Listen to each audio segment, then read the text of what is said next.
One thing I loved about this musical is that, you updated the setting, you included social media, which was really like the elephant in the room when we compared to like 20 years ago. How is it kind of balancing that new inclusion and making it add to the story rather than like detracting from the core element, which is like the burn book and all the drama that goes on?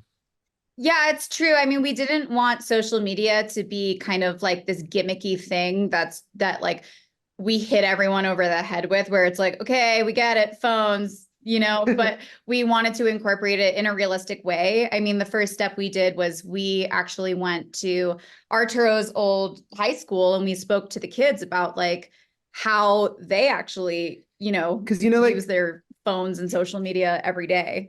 we don't have kids like that age. We're about to have a kid right now. So but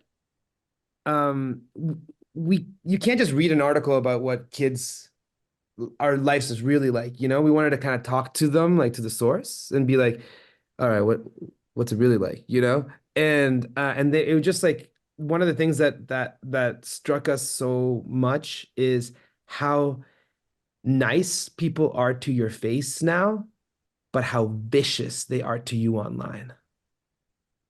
And Yeah. that was the main takeaway. It's like back in the day, like if somebody had a problem with you, like they would just eventually just tell you, or like it would have to happen like in with words, like Or a verbal fake words, fight outside of you know, Wawa, which is with where I grew up. you know, you know. Well, they still fight and they love to film it, but Yeah, there's always the the filmers now. filmers We now. learned that like there's a fight, and then there's the kids who film, which is the most important thing, and that it's so It's like crazy. it's a whole thing. Like, So yeah, we had to learn about that, and then I think it was important for Tina, and I think to keep the burn book like this physical tactile thing. I think because it is so iconic and so representative of Mean Girls. So yeah. I remember we all had conversations where it's like, is this kind of like some kind of social media thing or whatnot? But I think coming back to it being a physical book and then disseminating the information through social media It's a is photocopier. yeah, is kind of the update of the Yeah. photocopier and how kids would do it today while still retaining that like iconic piece of the original and the story. I love that. And Arturo, you both brought up Tina Fey earlier, and she obviously wrote the screenplay and reprises her role. When you're doing a twist on something that's so beloved as Mean Girls, how much did it mean to, have her full support and have that co-sign throughout filming? Because I imagine there's some pressure, doing something as sacred as Mean Girls and putting your own twist on it. It's everything. You need like I had the pleasure. I had I feel so humbled to have also worked with Paul McCartney. You know, and those are like two legends. The two like absolute. There's something so special about both of them.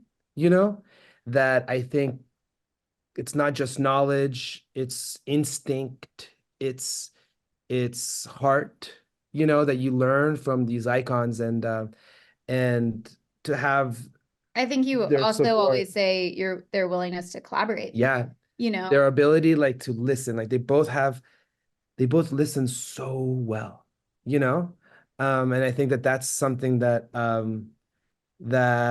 you learn from like true from those types of people who the loveliness and the yeah, it's just wonderful. That's incredible. And Samantha, I wanted to ask, one of my favorite songs is Sexy. It's just so fun, and we get to see all the costumes, which were all great. What was kind of the highlight of filming that song? Because it just seemed like everybody was having a blast. It was a lot of fun. I mean, our pitch for Sexy was this kind of like, it's like, how do you do it? Because Karen in the Broadway show, I mean, like the biggest laugh of the show is that she walks on stage, she says her first bit, she messes up, and she's like, wait, let me start over. And then she walks off for like a while. And it's so funny and it works so well for the stage. So we're like, how do we make that something, you know, that would work for this movie? Like, what would she do? And we're like, oh, you know what? If Karen's really good at anything, she would just crush like a get ready with me video. Yeah. So like it was our dream to do it that way from the beginning. So just seeing it come to life and building I think it was fun. Like us and one of the editors, we would call it Mount Sexy. because it was just figuring out, like, I mean, we had like, you know, like dozens of boxes of these dancers and these like social media personalities doing this dance and just kind of like cutting it all together in like a fun, dynamic way. That was a lot of fun. If you look closely, there's Busy Phillips in there, and it's hilarious. Yeah, Mrs. George Oh, wow. is like trying to follow along. She like has her wine. She can't figure it out. So that was There's really lots fun. to discover in all of those. Like, there's a lot of stuff in there. Yeah, and the one take was super fun too. That's awesome. And my last question here, Arturo, I just have to ask because you know you guys are some marriage goals. It's fun to see a couple, you know, directing together. And I'm sure they're not constant, but you know, creative disagreements have to pop up occasionally. How do you kind of settle those? Just try to listen as to the other person as much as you can. We call it the yes bus. Like we had to make a map basically because we work together and live together and are together like most of the time, a lot of the time. So we had to create like this like map, and we call it the yes bus, and it basically just says like it's like when you're, you know, when you have an idea and or the other person has an idea, just listen to that other person's idea all the way until the end. Listen as hard and as intently and as like violently as you can, you know? And then from there, like if there's something that bumps you along the way, keep listening to all the way to the end.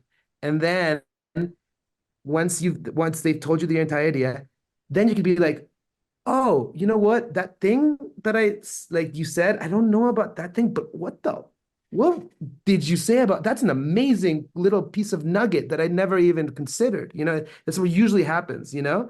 And then you now, the listener, gets to also now go off on that idea or say the idea that you had, you know, and you just yes bus around town and you do it and do it and do it and do it and do it and do it and do it and do it as much as you can. And then when you got the idea, you're like, I think this is it. And then you both did it together, you know, and it's like what is it like more minds are truly better, but and sometimes it, you know, if we're better together than individuals. Yeah. And I mean, the yes bus is definitely something that we like use to collaborate. But if we fully disagree with each other, then we definitely make sure to like go off on our own and talk about it. Like we like, for sure. Like it's like mommy and daddy need to go talk. You know. In production, like we gotta go. Like, this is like writing. Yeah. We just go off and we figure it out. And I mean, there has to be a quick solution, you know, and then we come back and move forward with. Oh yeah, I was talking about that when we'd write or something like that.